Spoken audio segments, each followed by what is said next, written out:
បាទសូមជម្រាបសួរបងប្អូនទាំងអស់គ្នាថ្ងៃនេះដែរខ្ញុំចង់មកចែករំលែកបទពិសោធន៍ខ្លះៗនៅក្នុងការដាំដំឡូងជ្វាតែវីដេអូខ្ញុំកន្លងមកគឺខ្ញុំតែងតែឃើញបងប្អូនខមមិនចង់ដាំហើយបងប្អូនតែងតែសួរថាបើដាំហើយតើមានទីផ្សារដែរឬអត់សម្រាប់ការដាំដំឡូងជ្វានេះដែរគឺខ្ញុំជាអ្នកទទួលទិញផ្ទាល់ហើយទទួលទិញជារៀងរាល់ថ្ងៃមួយឆ្នាំទល់មួយឆ្នាំគឺទិញជារៀងរាល់ថ្ងៃផងដែរបាទហើយសម្រាប់បងប្អូនដែលចង់ដាំពិតប្រាកដបងប្អូនអាចតាមដានវីដេអូនេះដល់ចប់បងប្អូននឹងទទួលបានបទពិសោធន៍ខ្លះពីខ្ញុំដែលខ្ញុំធ្វើបានក្នុង1ហិកតាចន្លោះពី15ទៅ26តោននេះគឺខ្ញុំទទួលបានផ្ទាល់តែម្ដងដែលពេលដែលខ្ញុំធ្វើកន្លងមកណាបងប្អូនបាទហើយមុននឹងចូលទៅដល់ការដាំខ្ញុំសូមណែនាំទីផ្សារបងប្អូនបន្តិចសម្រាប់ទីផ្សារវិញគឺយើងផ្គត់ផ្គង់នៅក្នុងស្រុកហើយនឹងយើងនាំចេញទៅក្រៅប្រទេសអញ្ចឹងដំឡូងនេះគឺខ្ញុំត្រូវទាមទារបងប្អូនធ្វើឲ្យបានវែងស្អាតដូចនៅក្នុងរូបនេះអញ្ចឹងគឺភាគច្រើនគឺវែងហើយសម្រាប់បងប្អូនដែលសួរថាតើដាំទៅមានទីផ្សារអត់ហ្នឹងគឺដូចខ្ញុំបញ្ជាក់អញ្ចឹងគឺបើសិនជាបងប្អូនធ្វើបានមើមវែងស្អាតបែបនេះគឺអត់ខ្វះទីផ្សារទេបងប្អូនហើយតម្លៃវិញគឺវាឡើងចុះទៅតាមពេលដែលសម្បូរគឺឲ្យរៀងធ្លាក់ថ្លៃទៅហើយនៅពេលដែលមិនសូវសម្បូរគឺរៀងថ្លៃអញ្ចឹងទៅបងប្អូនក៏ប៉ុន្តែយើងអាចធ្វើបាននៅក្នុងរដូវប្រាំងគឺតម្លៃវាអាចនឹងថេរហើយឲ្យតែបងប្អូនផលិតមកធ្វើមកបានស្អាតគឺដឹងតែมันខ្វះទីផ្សារលក់ទេហើយសម្រាប់ការទិញវិញគឺខ្ញុំទទួលទិញរហូតតែម្ដងបាទហើយបងប្អូនឃើញមើមវែងស្អាតអញ្ចឹងបងប្អូនប្រហែលជាឆ្ងល់ហើយថាតើធ្វើដូចម្ដេចដើម្បីឲ្យបានមើមវែងបែបហ្នឹងណាអញ្ចឹងនៅក្នុងការធ្វើមើមវែងបែបនេះវាអត់ពិបាកទេតែគ្រាន់តែបងប្អូនចំណាយពេលបន្តិចបាទហើយដើម្បីឲ្យមើមយើងវែងហើយស្អាតធំល្អនោះគឺយើងត្រូវការ6ចំណុចឥឡូវយើងចូលមកចំណុចទី1របស់យើងនេះគឺយើងត្រូវជ្រើសរើសដីបងប្អូនជ្រើសរើសដីគឺដីប្រភេទដីខ្មៅនិងដីក្រហមគឺទីផ្សារឈានមុខគេហើយយើងត្រូវតែភ្ជួរបងប្អូនភ្ជួរឲ្យបាន3ទៅ4ដងធ្វើឲ្យដីម៉ត់ហើយចាំយើងផ្គុំរងឡើងដើម្បីឲ្យរងបានខ្ពស់ធ្វើឲ្យដំឡូងចាក់បានជ្រៅហើយធំល្អដោយបងប្អូនឃើញរូបនេះគឺដីធ្វើម៉ត់បែបហ្នឹងធានាជូនថាមើមគឺធំល្អហើយខ្ញុំសូមបើកវងកញ្ចក់កន្លែងដីនេះបន្តិចបងប្អូនសូមប្រាប់បន្ថែមនៅពេលដែលបងប្អូនស្ដាយនៅក្នុងការភ្ជួរមួយជើងហ្នឹងឧទាហរណ៍ថាដីបងប្អូនហ្នឹងមួយហាត់យើងភ្ជួរ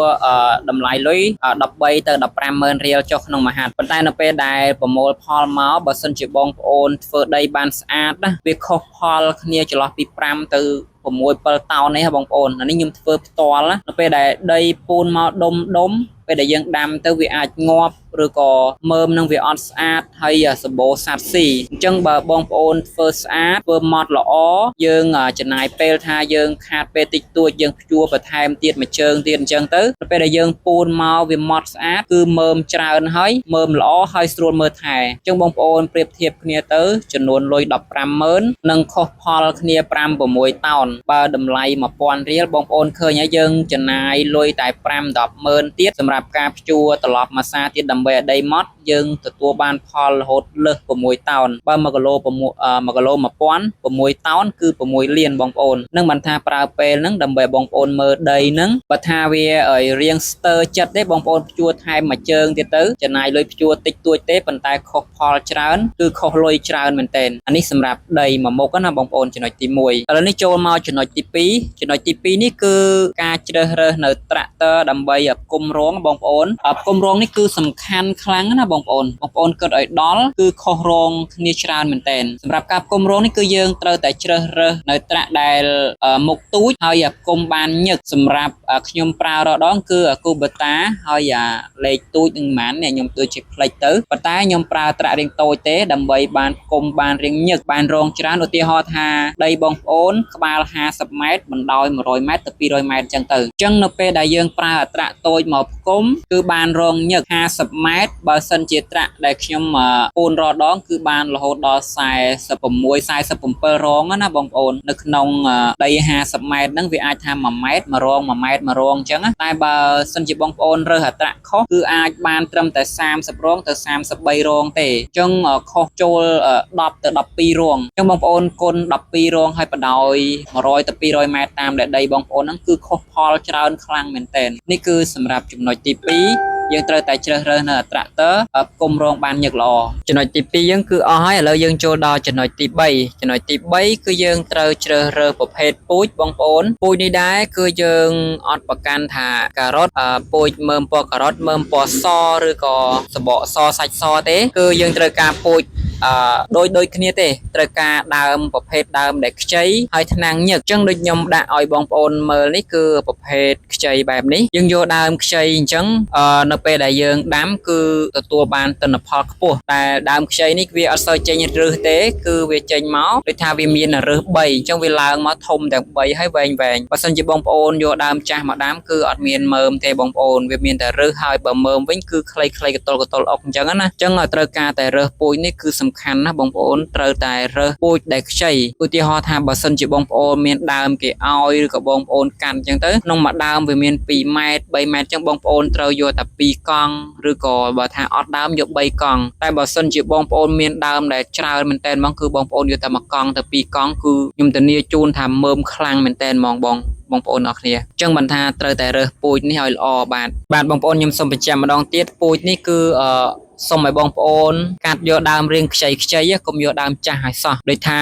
ដើម3-4ម៉ែត្រក៏ដោយបងប្អូនកាត់យកតែ2កង់បានហើយខ្ញុំសូមបញ្ជាក់កន្លែងហ្នឹងគឺសំខាន់ជាងគេហើយដើមហ្នឹងគឺយើងរើសពូជហ្នឹងគឺត្រូវតែពូជខ្ចីដើម្បីដាំទៅទទួលបានទិន្នផលខ្ពស់បាទចំណុចទី3យើងមានតែប៉ុណ្ណឹងឥឡូវយើងចូលដល់ចំណុចទី4ចំណុចទី4គឺប្រភពទឹកនិងការរៀបចំប្រព័ន្ធទឹកបងប្អូនដំឡូងជ្វាយើងគឺត្រូវតែមានទុយោដំណក់ដាក់ស្រោចស្រពដើម្បីបានផលខ្ពស់គឺយើងត្រូវដាច់ខាតត្រូវតែដាក់ទុយោដំណក់នៅពេលដែលយើងចុះដាំហ្នឹងគឺត្រូវតែស្រោចទឹកថ្ងៃដំបូងហ្នឹងឲ្យជោគជាំខ្លាំងមែនទែនដើម្បីឲ្យវាដុះគ្រប់គុម្ពអត់មានដាច់គុម្ពទៅទិន្នផលវាពេញលេញណាបងប្អូនដឹងស្រាប់ហើយដំឡូងគឺ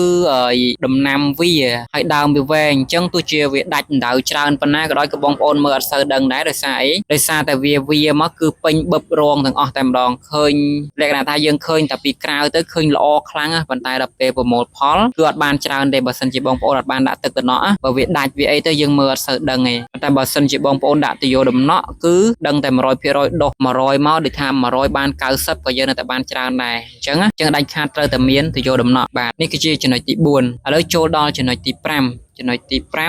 គឺការដាំយើងនេះគឺយើងដាំដោយស្ទូងស្រូវអញ្ចឹងណាបងប្អូនការដាំដោយស្ទូងស្រូវនេះគឺយើងដាំឲ្យញឹកក្នុង1ម៉ែត្រយើងដាក់10ដើមឯទៅបើកាលរបស់ខ្ញុំវិញគឺខ្ញុំដាក់10ដើមទៅ12ដើមក្នុង1ម៉ែត្របងប្អូនដាក់បែបនេះគឺយើងបានមើមតិចទេក្នុងមួយដើម2ទៅ3មើមយើងស្ទូងអញ្ចឹងហើយយើងស្ទូងបែបហ្នឹងគឺរៀងប្រឆិតបន្តិចបងប្អូនពេលខ្លះយើងឲ្យវាលិចបែបបានទៅជា2កង់ប៉ុន្តែវាលិចថើលិចរាក់ចឹងវាភ្ជាប់គ្នាជាមួយនឹងចំណុចទី4ហ្នឹងគឺរៀបប្រព័ន្ធទឹកហ្នឹងយើងដាំរាក់បែបហ្នឹងទៅដើម្បីឲ្យវារស់វាដុះទៅគឺបានផលហើយបងប្អូនហើយឥឡូវនេះដូចបងប្អូនមើលខ្ញុំឲ្យមើមដែលខ្ញុំដាំប្រឈរបែបហ្នឹងឃើញអត់បងប្អូនគឺវាល្អអញ្ចឹងហើយវាដុះមកគឺប្រឈរស្អាតមែនទែនហើយទិន្នផលនៅក្នុងមួយគុម្ពហ្នឹងបើយើងដាំប្រឈរបែបហ្នឹងវាអាចបាន1គីឡូទៅ1គីឡូកន្លះអញ្ចឹងនៅក្នុង1ម៉ែត្របងប្អូនអាចបានរហូតដល់ថាវាដាច់ខ្លះចុះវាបានដល់6-7គីឡូបងប្អូនបូករួមផ្សំជាមួយនឹងរងញឹកហើយយើងដាំរៀងញឹកអញ្ចឹងទៀតគឺវាបានផលខ្ពស់តែម្ដងបាទហើយឥឡូវនេះយើងភ្ជាប់មកដល់ចំណុចទី6ចំណុចទី6គឺការមើលថែបងប្អូននៅចំណុចទី6នេះគឺខ្ញុំអត់បានដាក់ថ្នាំជូនបងប្អូនទេខ្ញុំគ្រាន់តែប្រាប់ត្រួសទេដោយសារថ្នាំគឺគេមានកម្មសិទ្ធិរបស់គេអញ្ចឹងយើងអត់អាចចេះតែយកមកផ្សព្វផ្សាយបានទេបងប្អូនតែគ្រាន់តែថាខ្ញុំដឹងពីបច្ចេកទេសប្រើបើសិនជាបងប្អូនត្រូវការថ្នាំបងប្អូនអាចតាក់ទងមកខ្ញុំបានតាម Telegram ក៏បានតាមលេខក៏បានតាមឆាតក៏បានដែរបងប្អូនតែតមកគឺខ្ញុំនឹងរៀបរាប់ប្រាប់បន្ថែមមកក្បោះក្បាយជាងនៅក្នុងវីដេអូនេះដោយសារតែយើងអត់បានយកថ្នាំមកបង្ហាញអញ្ចឹងខ្ញុំនឹងប្រាប់ត្រួសដំឡូងជ្វានេះជាទូទៅបងប្អូនភាគច្រើនគាត់អត់សូវចង់បានហើយដើមល្អទេអានេះជាចំណុចដែលបងប្អូនធ្វើទៅអត់បានផលច្រើនសម្រាប់ខ្ញុំគឺខ្ញុំណែនាំបងប្អូនឲ្យធ្វើម៉េចនៅពេលដែលពីតូចហ្នឹងទៅគឺធ្វើឲ្យល្អខ្លាំងបំផុតហ្មងដើម្បីឲ្យវាមានឫសច្រើនវាមានកម្លាំងចិញ្ចឹមឫស បាទបងប្អូនដែលលឺភាគច្រើនចាស់គាត់និយាយថាអីថាដើមល្អមើមអត់ល្អ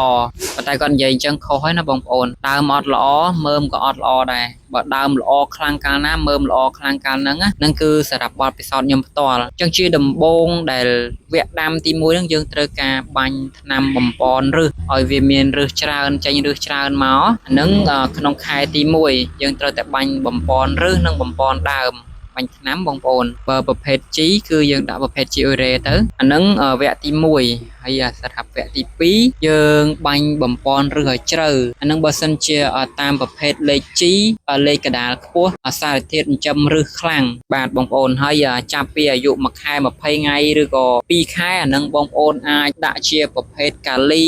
ប្រភេទ006ហ្នឹងដើម្បីបំពន់មើមយកតែម្ដងហើយសម្រាប់ថ្នាំក្រឹងបើខ្ញុំប្រាប់ទៅក៏បងប្អូនពិបាកដែរអញ្ចឹងបើបងប្អូនត្រូវការបងប្អូនអាចតាក់ទងមកខ្ញុំមកចំណុចទី6នេះខ្ញុំសឹងថាឲ្យបងប្អូនតាក់ទងមកផ្ទាល់មកគឺល្អថាបើបានឆាតមកខ្ញុំនឹងដាក់ថ្នាំជូនបងប្អូនឲ្យបងប្អូនបានមើលថ្នាំហ្នឹងទៅគឺបងប្អូនយកទៅប្រើប្រាស់ទៅគឺល្អតែម្ដងអញ្ចឹងវីដេអូខ្ញុំគឺមានតែប៉ុណ្្នឹងហើយបងប្អូនសង្ឃឹមថាបងប្អូនធ្វើបានផលច្រើនទាំងអស់គ្នាហើយបើតាក់ទងនឹងព័ត៌មានរឿងដំឡូងបងប្អូនអាចតែមកខ្ញុំបានគ្រប់ពេលគឺខ្ញុំមានក្រុមការងារក៏ដូចជួបខ្ញុំផ្ទាល់ប្រឹក្សាយោបល់ជូនបងប្អូន free តែម្ដងសម្រាប់ការដាំគឺខ្ញុំចង់ឲ្យតែបងប្អូនដាំបានទិន្នផលច្រើនទេតម្លៃលក់ទីផ្សារយើងធ្វើបានផលល្អមកហើយយើងលក់ជីវាតម្លៃរៀងធ្លាក់បន្តិចក៏យើងនៅតែចំណេញដោយសារតែយើងបានផលច្រើនហើយយើងកាត់បន្ថយការចំណាយប្រើប្រាស់ជីថ្នាំអញ្ចឹងទៅយើងសន្សំសំចៃយើងបានផលមកខ្ពស់តម្លៃរៀងទាបក៏យើងនៅតែចំណេញដែរអញ្ចឹងខ្ញុំមានតែប៉ុណ្្នឹងទេបើសិនជាបងប្អូនមានចម្ងល់បន្ថែមបងប្អូនអាចតាក់ទងមកខ្ញុំបានបាទអរគុណសូមជម្រាបលា